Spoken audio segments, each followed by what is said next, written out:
Hello and welcome to the Black Doctoral Network Workshop Series.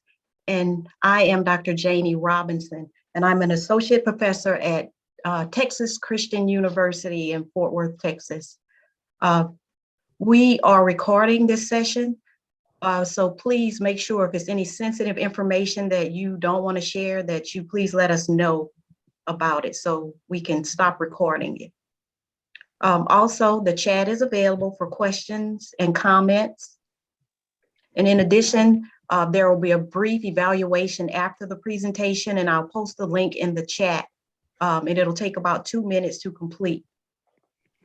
Today's workshop is the dissertation, What Happens When I'm Finished? In the workshop, we will examine strategies for completing the dissertation and what happens after you finish. This interactive workshop will examine the dissertation process after you complete the required coursework, your ongoing relationship with your committee members, presenting your dissertation at conferences, publication of your dissertation, and seeking funding to expand your research. I would like to introduce our presenter, Dr. Lawrence Bryant, who is an enthusiastic, innovative, and analytical professional with over 40 years of experience in health and human services. He is a broadly trained adult educator who can contribute effectively to graduate teaching, training, and service.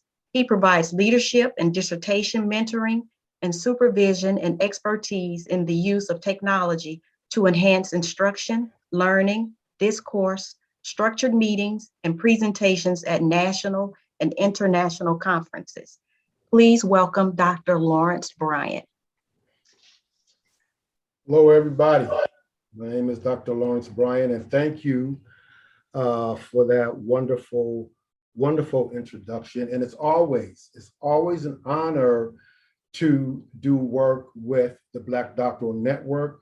Deanna, thank you so much for your tireless work, and to the entire team for providing a mechanism for which our young and older individuals can find research, find connections, find community as they navigate their doctoral journey, but as they also navigate other journeys as well. And so at this point, I'm going to share my screen. And if you all can see my screen, if you would just kind of wave your hand and let me know that you can see my screen. Okay, great, great, great, great. So our title, What Happens When I'm Finished the Dissertation? So completing the dissertation is one of the greatest milestones that you'll ever have the opportunity to engage in. It's one of the greatest satisfaction. Imagine this, you walking down the aisle with your regalia on and your graduation hat on, and you walk across the stage with your mentors, your classmates, your family, your cousins, your aunts, your uncles, your children, your grandchildren, and they tell you, congratulations, Dr. Brown, Dr. Bryant, Dr. whatever. When you cross over into that domain, you become an integral part of the fabric of this country, as well as the journey that you have taken, hopefully will catapult your profession forward in a mighty way. And so I want to just talk a little bit about this journey. So what a dream for a young boy graduating from 6th grade, and all the while, always wanted to be a professor, always wanted to teach, always wanted to engage in learning from a poor neighborhood in West Philadelphia. And so those hopes and dreams fortunately have come to fruition, but it was not without its barriers. As we navigate our dissertation journey, both before and during, there may be storms. There may be what seems to be insurmountable obstacles that you may have to engage in along the way. True story. So on my way to the doctoral journey, I took a sidetrack into the depths of drug addiction to the point where I was homeless, in total despair in Los Angeles, California, sleeping in a park at night, and thought that I was going to die with a needle in my arm. But somewhere along the line, people just like you picked me up, dusted me off, turned me around, and set my foot on solid ground so that I could engage in this doctoral journey and so that I could be here to do this presentation with you today. So I want to just say that it might not be specifically you, but it was people just like you. One of my favorite persons who've overcome insurmountable odds, and we all know him, Nelson Mandela, he says, I never lose. I either win or I learn. You're going to get that lesson through your doctoral journey because there will be barriers. There will be insurmountable odds. There will be challenges. There will be mistakes. There will be anger. There'll be a lot of those things that happen to you on the way to the journey. Just take, for example, COVID got in the way of a lot of people's dreams. COVID got in the way of our research where we could have done, or we planned, and got permission from the IRB to do research face-to-face, doing qualitative research, but that's changed. So life will show up and it doesn't have to have your permission in order to do that. So, a quote by an unknown person, I just think this is just phenomenal. Be fearless in the pursuit of what sets your soul on fire. And the dissertation ought to be something that sets your soul on fire. It's something you're going to engage in for at least 5-6 years, maybe even more. So there has to be a deep commitment. There has to be a dedication. There has to be a determination to do something different in this world that's going to help other people and be committed to doing that. And the one word I think that stands out more than anything else, persistence, persistence, persistence, regardless of what comes down the pipe. What I want to say to each and every one of you, no matter where you are on your trajectory towards your dream, towards your journey, never, ever, ever, never give up, no matter how hard it may seem.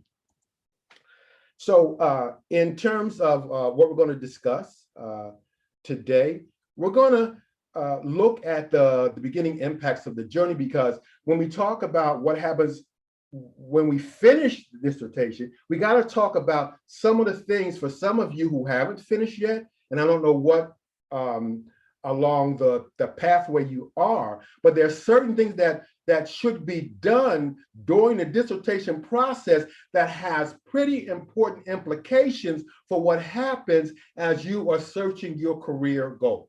So we'll talk a little bit about that. We'll talk about your committee, which also includes your chair. We'll talk about, for you, those of you who may not even be on that journey yet, you may just be finishing your master's, but your topic is very, very important. And fortunately for us, and one of the other sides of this pandemic is that the field is ripe for research. There's so many unknowns. There's so many things, both behaviorally, medically, that we are in desperate need for research. So in that sense, you got the opportunity to really engage in some important research. Your defense is important. So why am I talking about the defense when we're talking about what happens after the dissertation? Well, all of these, again, have pretty important implications for when you finish. And I'll tell you a little bit more about that. Also, presenting your findings. It is nothing worse than you to spend 6, 7, 8 years in a dissertation, sweating all of those emotions for it to just sit up on the shelf and gather dust. But all too often that happens. We'll talk a little bit about that. And also finding a job. Many of us have loans that have to be paid off. We've accumulated massive amounts of debt. So we want to look at some strategies in terms of how finding a job, how to find a job. Okay, everybody with me so far? I'm okay? Everybody can hear me? All right. So let's look at what is a PhD? Of course, we know when we go into a school and when we're working on it, we have our ideas. But let's just look at the professional explanation or definition of what a PhD is. And so a PhD is an extended, usually written treatment of a subject, specifically one submitted for a doctoral degree. So you as a academic person now will engage in independent research. That's what the dissertation is all about. Some schools offer alternatives, not just in doing a dissertation, but also doing a capstone instead. We'll talk a little bit about the difference between those two. But in short, the dissertation is about demonstrating a level of methodological expertise in the topic that you have chosen. And let me just say this to you. When you finish your dissertation, you are the expert, even with your committee and your committee members. You are the one that's done the literature research. You are the one that's done the interviews, if you're doing qualitative, or you've done surveys if you're doing quantitative. You are the expert in that area. Nobody else ought to know more than you know about your dissertation, because with that dissertation, you are filling a gap. You're not repeating somebody else's research unless you're elaborating on a methodology or you're elaborating on a different population. But nobody knows this topic better than you. And so as you navigate the dissertation process, you want to make sure that you get the confidence and keep the confidence to know that you are the wise one in that particular area. And so moving along, so when you finish your doctoral degree, you will be among one of the smallest groups of professionals with a PhD in the country, especially African American, and more specifically, African American men. So just look at this graph, right? And this is by a website called Statistics 2020. This is very, very recent data. And this is the number of doctoral degrees earned in the United States. So when we look at the highest column, we'll see that whites are the ones by a large margin, the ones that get PhD. Next population, non-resident aliens, so people from other countries. People come from Nigeria, from India, China. They are the second group. The third group is Asian Pacific Islanders in terms of degrees. But look at African Americans. We are very, very low on the totem pole, okay, in terms of achieving a PhD. So part of what I'd like to sort of impress upon you as you finish and you're engaged in your work and you're engaged in further research, you want to advocate for more African Americans to become involved in getting their PhD, particularly African American men, because so many of the topics, so many of the problems, so many of the diseases African Americans are disproportionately impacted. So we need to have our own voices. We need to have our academics front and center in terms of dealing with these very difficult problems that we're having. One case in point, COVID-19. What population is it most affecting? African Americans. We need to know why. We need to know what are the things that are happening in our community that continue to put us at a disadvantage in terms of healthcare. So in terms of your dissertation topic, so when you're thinking about a topic, and I'm talking about this because it has implications when you go to a job and when you're talking about your experience at the interview, and if you're a new graduate, they're going to want to know what your research is on. You know, it should be a topic where finding a job and your career trajectory should pretty much fall in line, and not some topic that has no relevance for the career path that you want to take. So you want to make sure that the topic is in line with your career hopes and dreams. And again, this topic is something that you're going to be invested in 6 to 7, 8 years down the road. Also, be careful in terms of your topic, and you know, a lot of times we want to work with children, we want to work with vulnerable populations, people in jail, that kind of. Be very, very careful. One of the most frustrating things in this journey, particularly for students, is to get I or B approval. And I tell them, and one of the things that I do is I'm a dissertation chair, and been doing it at Capella University for many years. And I tell my students all the time that you want to finish this. You know, you can, if there are other things that you want to do, you can do that after graduation, but you want to do whatever is necessary for you to finish. And so even if you have to, you know, be a little bit flexible on your topic, you want to do whatever is going to get you I or B approval, because if you don't get I or B approval, you're not doing any research. And it can be one of the most frustrating things that will happen during this dissertation journey. And let me just tell you, most of the students that I've had drop out at the I or B process because they find themselves with some topics, particularly when you're talking about vulnerable participants, I or B has a very, very difficult time approving it. And so just be prepared. You may have to resubmit to the I or B 4, 5, 6 times. Be patient, because ultimately you will get it. Again, topics. So what topics, again, are relevant? So again, with the opioid epidemic, there are topics related to COVID-19 and health disparities among African Americans. That's an area that you may want to consider.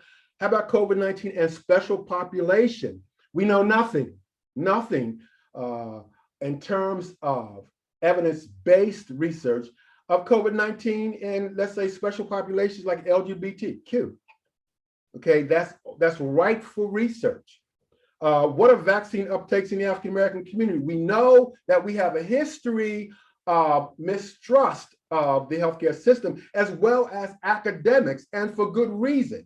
So we need to have research in that will help African Americans understand and participate in getting vaccine against this virus so that our community can be protected.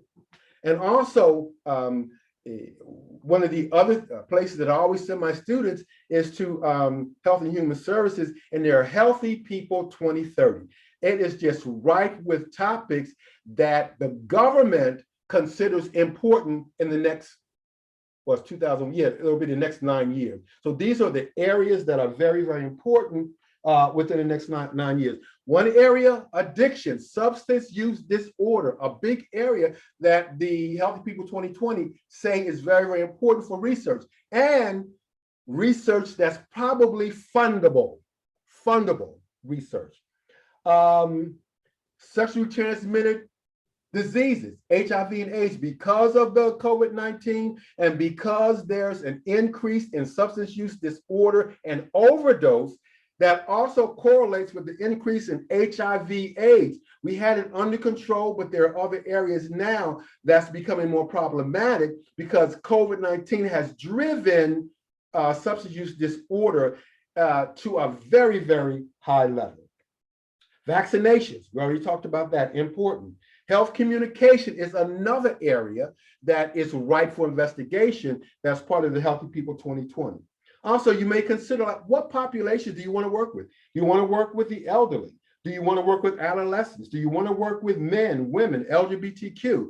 Those are the things that you have to consider when we're talking about topics.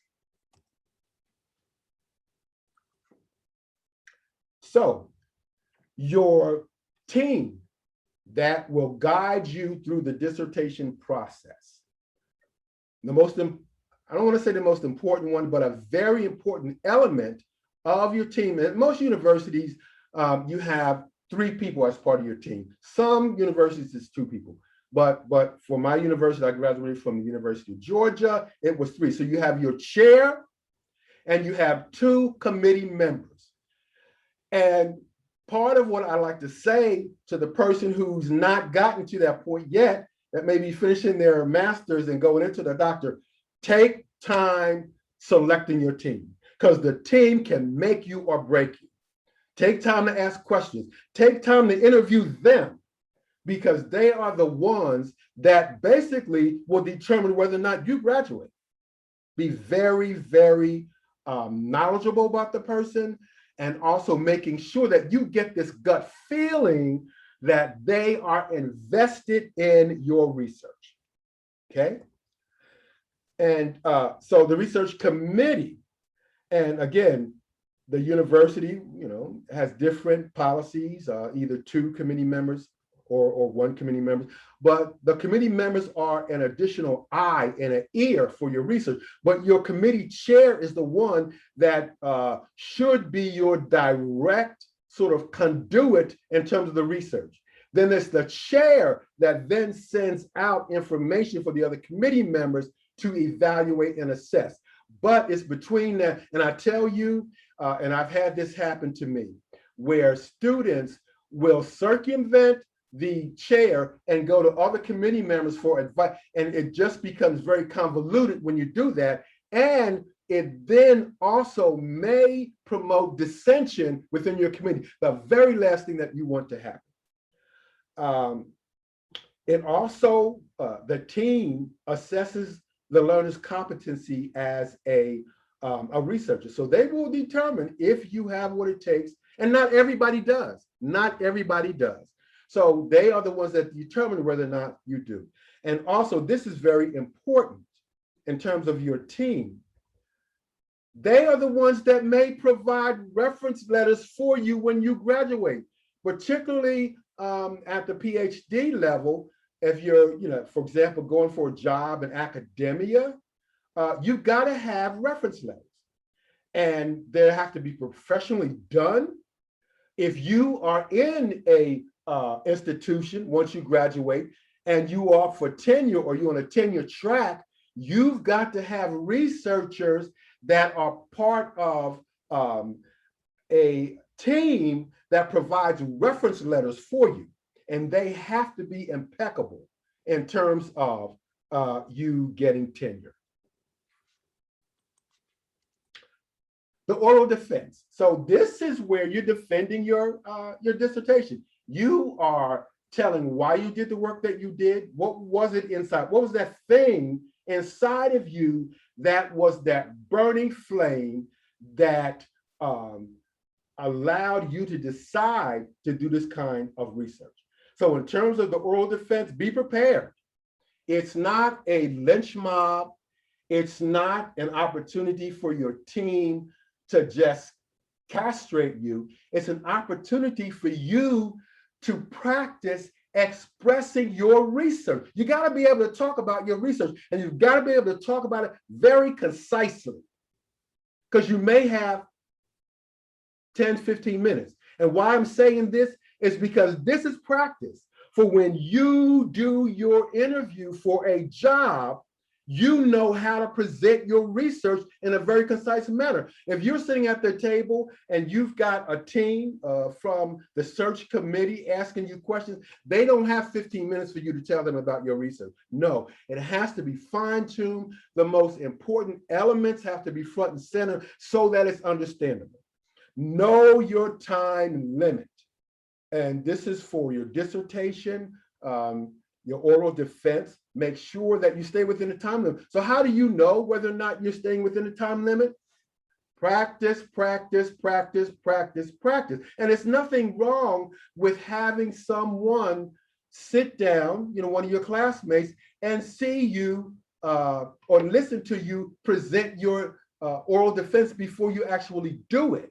That's sort of the best way. But the more practice you do, the less nervous you are, and the more confidence. That's what really shows out in that oral defense. Your confidence about your research and you as an expert, independent researcher. Also, be sure that your documents are thorough and complete. And for many institutions, there are certain processes that you have to go through in order to, or before you do your defense. And be prepared to answer questions. And let me just tell you, only answer what you're being asked. You don't want to send yourself down a road that may be very confusing and convoluted. Learn how to only answer the question as concisely as you possibly can that you are being asked. And then what happens is that the team will ask you, your committee will ask you if you would politely leave the room. And it is that point where they discuss and determine if what you have presented is doctoral level and worthy of a PhD. And most often, if you've gotten to this level, you have done a great job and have passed. Well, let me just share an experience that I had with my oral defense. Actually, I presented my work. I did what I thought was an eloquent job. And when I came, so they asked me to leave the room. And when I came back in the room, so I actually had 3 committee members and 1 chair. So I had 4.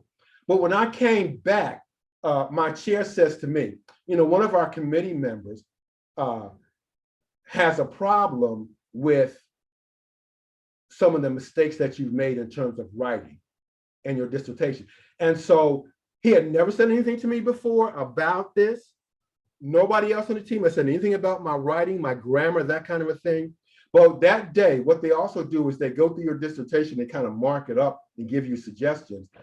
There was not a white area in the paper. It was all red. And I almost had a heart attack. I thought I had flunked the dissertation. I'm like, I've gone this far, and everybody on the team but this one person has a problem with my work. So long story short, they asked me to correct the grammar, and it was just basically, grammar, spacing, periods, and those kinds of things. And so my chair took me to his house. And for the whole weekend, we went through that dissertation and we made all the grammatical corrections, came back that next week, and I passed. That should never have happened. It should never, but things happen along the dissertation journey. So be prepared for it. Don't go up in there shooting the place up, but just know that things will happen. And when they finished that, when the committee finished that second week, they said it was one of the most important and well done dissertations they'd ever seen, aside from the grammar. And so I was so happy about that. And so in terms of the final steps in the dissertation process, these are very important because, for example, say you have a job, you go through your interview and you got a job on the table, you just can't wait for this job, and your hiring is predicated on you having a PhD. So you start your job in June and you graduate, supposed to graduate in May, but you get down to the wire and something happens that circumvents or prevents you from graduating. Something could be simple. So for example, myself, this was back in 2008.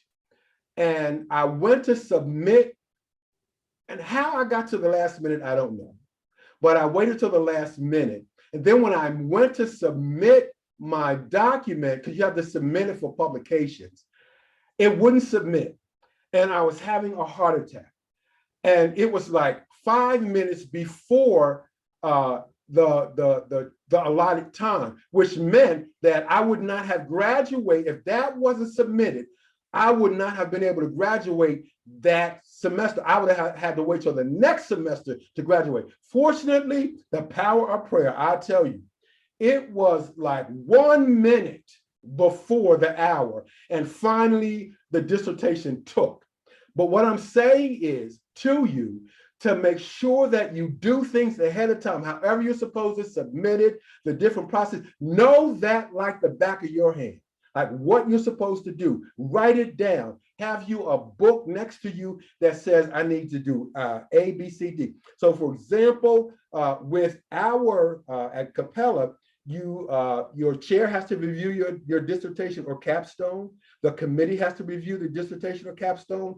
The school has to review the dissertation or capstone. And so if there's a problem with any of those areas, you don't submit the work on time, you don't, for whatever reason, like we have these milestone areas because it's online, Capella's all online. So you got to submit it in a certain way. And if you don't, then chances are you may not get it reviewed for like another 4 or 5 days. That's just an example.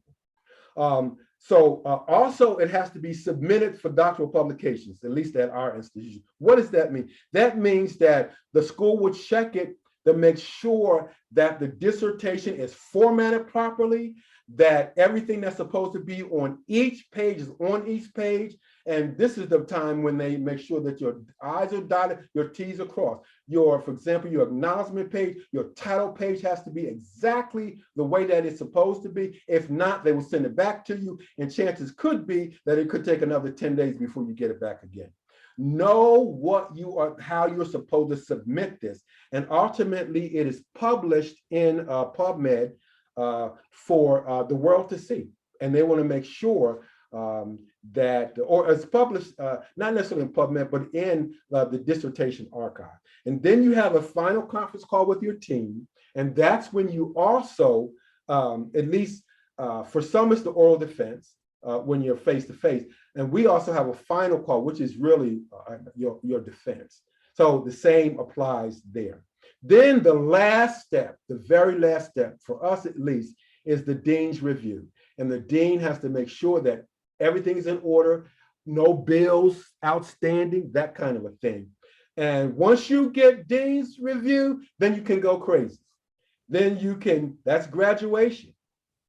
And this is important. A great dissertation is a finished dissertation. Again, I can't say this more often. Make sure that you are doing everything that you need to do in order to complete it and complete it in a timely fashion. Here's the other thing.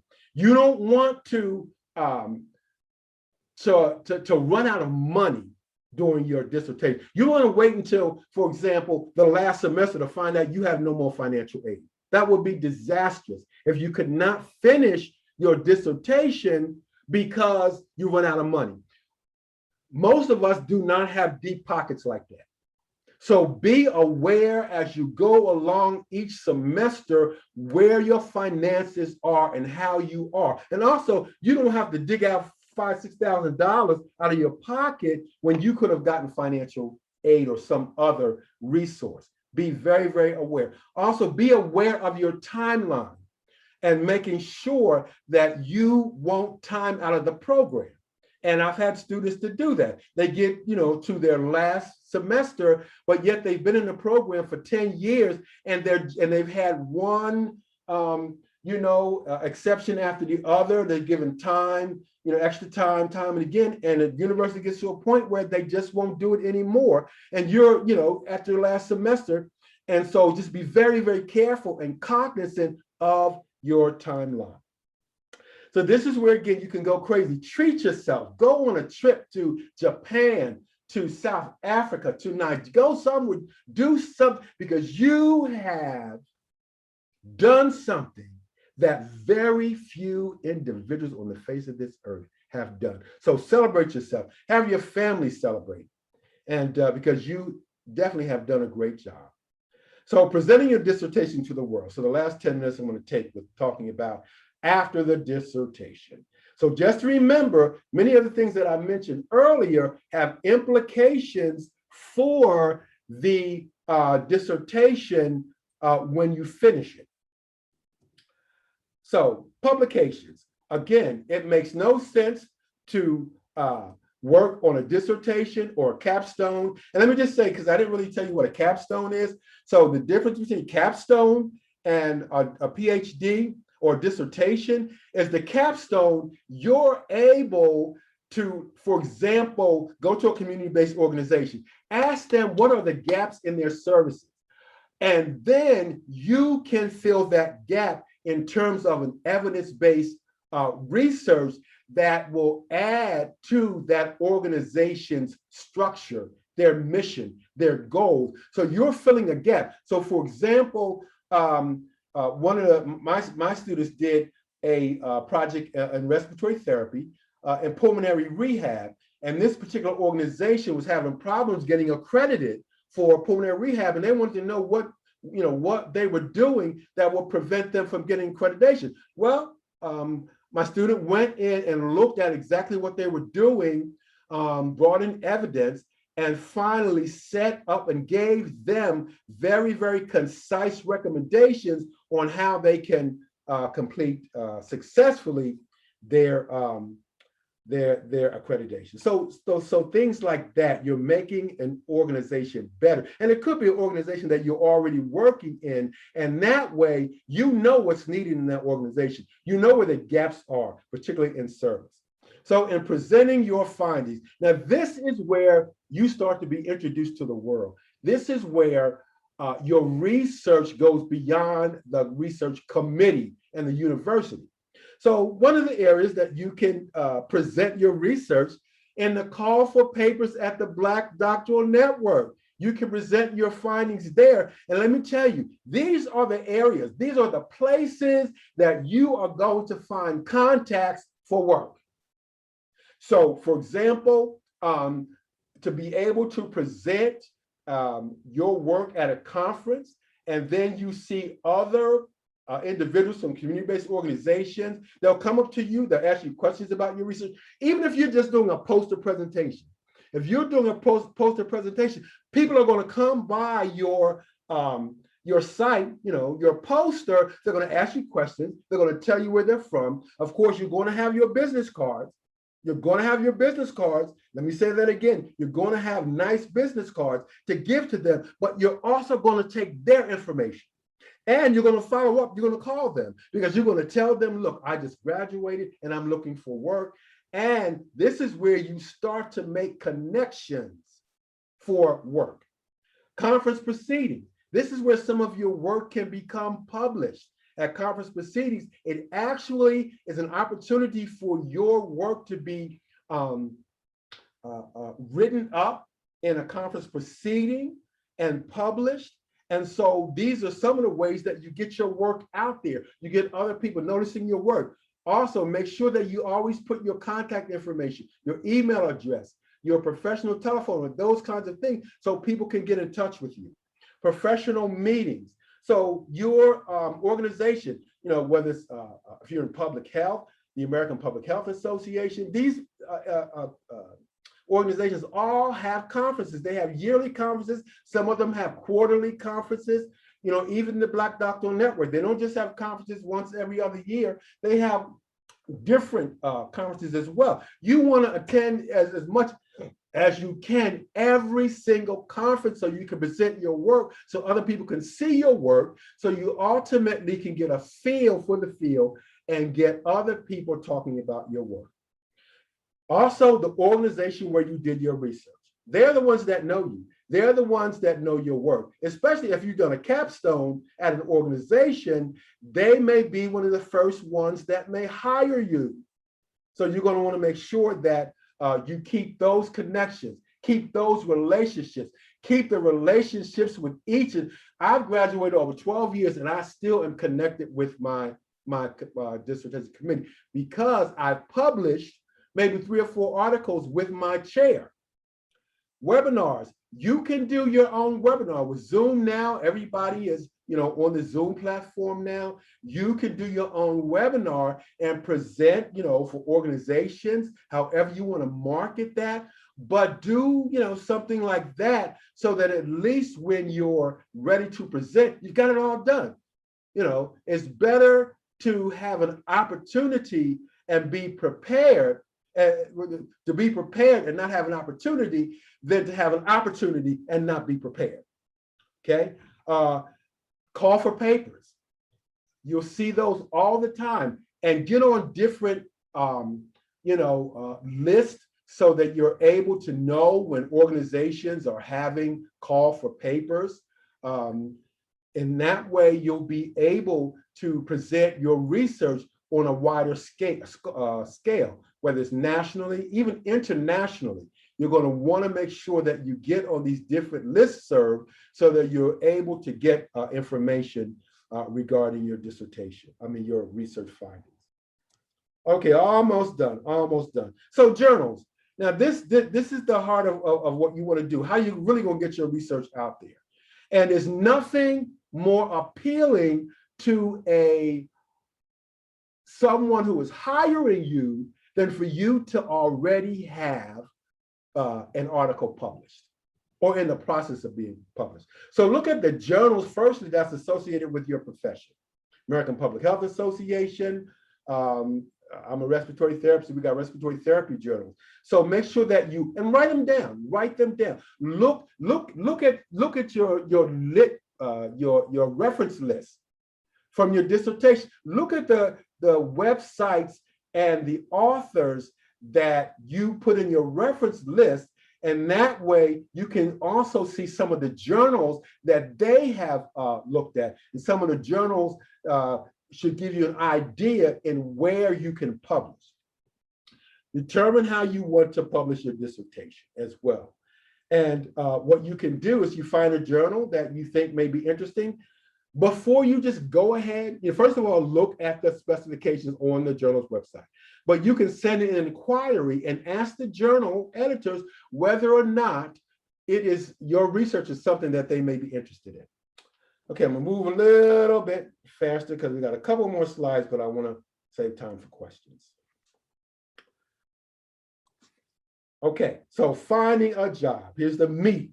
Okay, here's where your ears should be standing up and smoke should be coming out of your head. Finding a job, because at the end of the day, you need to support yourself.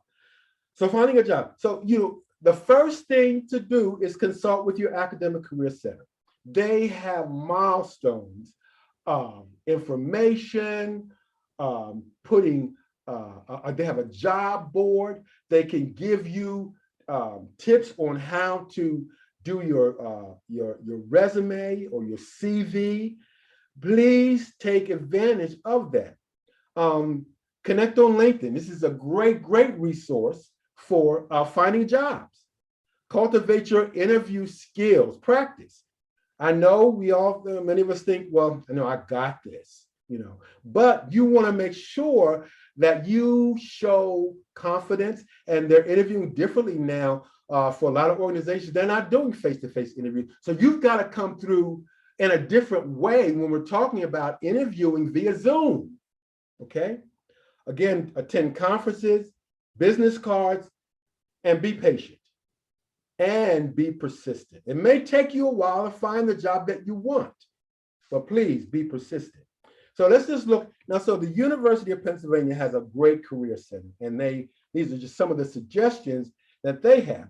So in terms of the process of candidate selection, so there is a search team. So there's a team of academicians that get together and determine the process for selecting a candidate. So first, there's a job opening, and the search team is formed. Secondly, screening interviews, applicants selected for a preliminary interview. So the applicants are then selected. Then the candidates are selected are notified for either a campus interview or a Zoom interview. And the final decision is made. Is that the last step? No, it is not. So what happens to the applicant? Typically, the applicant materials must be completed. This is very, very important for you to make sure, and this goes back to the same kinds of practices that we did during the dissertation, making sure everything that's being asked of you is done, because one little thing that's not done will have your application thrown out. So make sure that all of your materials are done, making sure that your reference letters are impeccable, those kinds of things. They will initially view to eliminate candidates. And also, the first thing that will happen is they will discuss who will be invited to the first round of interviews. Just know, and I mentioned this earlier, that references are weighed very, very heavily. Preparing for interviews.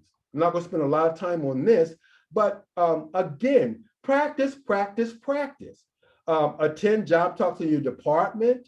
And you can also talk with your, like, this is where your committee comes in at. Talk with your committee about interviewing, and maybe they can even interview, because they know you, they know your research.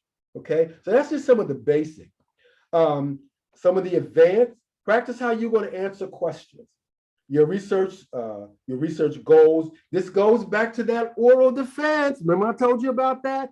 If you're looking for a job in academia, you're going to have to be able to present your research very succinctly and very directly. So screening interviews. So we got the phone interviews. We may have video interviews and or conference interviews. Normally for a position, so let's say a tenure track position for a professor, they will receive over 200 applications, 200. They will be screened down to about 15 or 20 applicants. Then the candidates that will actually be selected, only 3 to 5, mostly 3 that will be asked to come to campus or to a Zoom meeting. And here are the questions. I want you to keep this in the back of your head. These are some of the major questions that most, if not all, interviewers ask. Who are you? Tell me about yourself. Be able to do that very succinctly and very directly. What do you know about our organization? Before you go to an interview, make sure you have done an exhaustive exploration and examination of the organization. Why do you want this position? Or what do you want this? It should be, why do you want this position? Then, what do you bring to this role? What are your greatest strengths? And what can you contribute to the work we do? Then you want to beforehand make sure that you ask questions. So write down what questions you want to know. One of the questions I always ask, how do you see this organization in terms of the next 5 years? What do you see as growth in the organization? And here's the other thing that I ask. I got to share this with you. And this is golden, okay? I asked them, what would the perfect candidate look like, or what would your expectations of the perfect candidate for this job? They will, and I will write down every single thing, because these are the things, right, that they want out of the position. And also, after your interview, you're going to want to send them a thank you note, and you're going to put all of these things in your thank you note. You're going to, if they say, you know, we want someone who's a team player, then you will send your thank you note and thank you very, very much. And, you know, I possess these qualities. I'm a great team player, so forth and so on.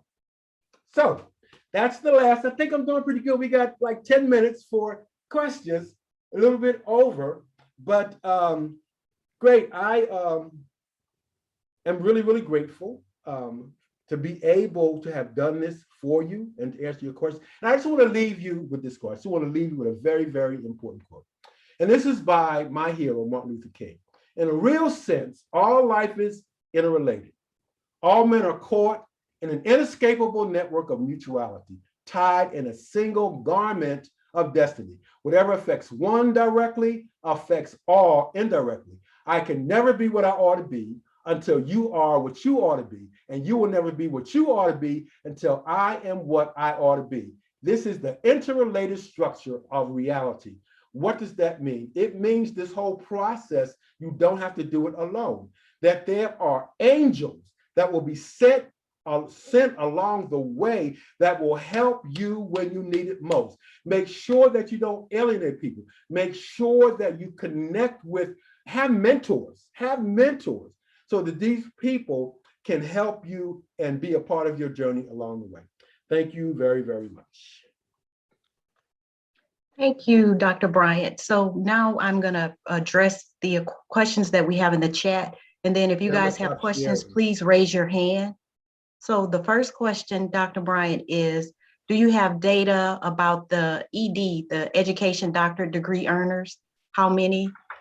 No, I did not do any investigation into EDD, just basically the PhD. But you can go online and find that information out. Okay.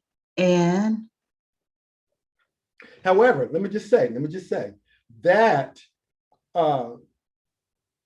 when I was working at Georgia State University, half of the faculty had EDDs, half of them had PhDs. And I didn't see any difference in terms of opportunities. I didn't see any difference in terms of their ability to move forward. You know, most institutions just want to make sure that you have a doctorate. And so I don't look at the EDD as any less than the PhD in terms of opportunities. okay, and then it's some conversation about hiring an editor for your dissertation. What are your views on that? Let me just tell you, that's one of the relationships that, you know, I often tell almost always tell my students, I don't, you know, some of us have good writing skills, but I don't think anybody's a perfect writer. And if you think you are a great writer, try sending an article to a high-tiered journal. And regardless of how good you think you are, there will always be things that they will send you back and say you need to do differently. I don't know anybody that submits an article and they get back no revisions, nothing. No, all of them have something. So I always sort of suggest to my students to get a relationship with somebody at the writing center. They can help you with your literature review. They can help, they can review. They won't write for you, but they can give you recommendations on format and what you're missing, that kind of a thing. And I suggest you do that early on so that you establish a relationship with somebody in the writing center so that they begin to know your work. But in terms of answering the question, I highly recommend for those that is, and your chair or dissertation committee will tell you whether or not they think you need an editor. And I've had, especially where English is not your first language. And so oftentimes, you know, as I'm navigating the dissertation with the student, I can tell whether or not at the end of the day, if they need, because, you know, particularly immigrants and foreigners who just don't have as great a grasp of writing, oftentimes when they get to a certain point in their dissertation, I'll say, before we send this to the school, get an editor first. Okay, so I have another question. How do you recommend an individual handle a dissertation committee when they are having problems amongst themselves? Because, you know, the infamous thing about a dissertation is they don't agree and they go back and forth. What are your recommendations for handling that? Well, you know, there's an old saying, you know, we have to accept the things we cannot change. That's why I sort of really harp about selecting your committee and selecting people. And, you know, we hear different things in departments, but, you know, the person who sort of, you know, had all that to say about my grammar, I didn't know at the time that he didn't get along with the rest of my committee members. I had no idea. You know, I picked him, and this was a white gentleman. I picked him because of his work among LGBT, because my dissertation was How Black Men Who Have Sex with Men Learn How to Cope with Homophobia and Racism. And I said, well, oh, he's a good one because that's the work that he does. So that's why I chose him. But I had no idea that they could not stand one another. And that was one of the reasons I think why I got kind of caught in the middle. But I do say that if the problem becomes insurmountable, that there's always the chair of the department that you can run that by, because somebody else is having difficulties among themselves should not circumvent your dissertation process. And at the end of the day, you may need to, hopefully this is earlier rather than later, but you may need to change committee members, particularly if they're not responsive. You don't want somebody in your team that's, not giving you appropriate reviews and assessment, not handing you work back on time. And you're allowed to change this committee members, as long as there's a good reason. Hopefully that answers the question. It did. So we have a comment related to what you were just saying. Dr. Bryant, in my experience at the university I attended, chairs that you choose, I'm thinking maybe there for a short period of time. My first of 3 chairs left the institution. Then I was assigned a committee person as my interim chair. He was not interested in my topic, nor did he have expertise.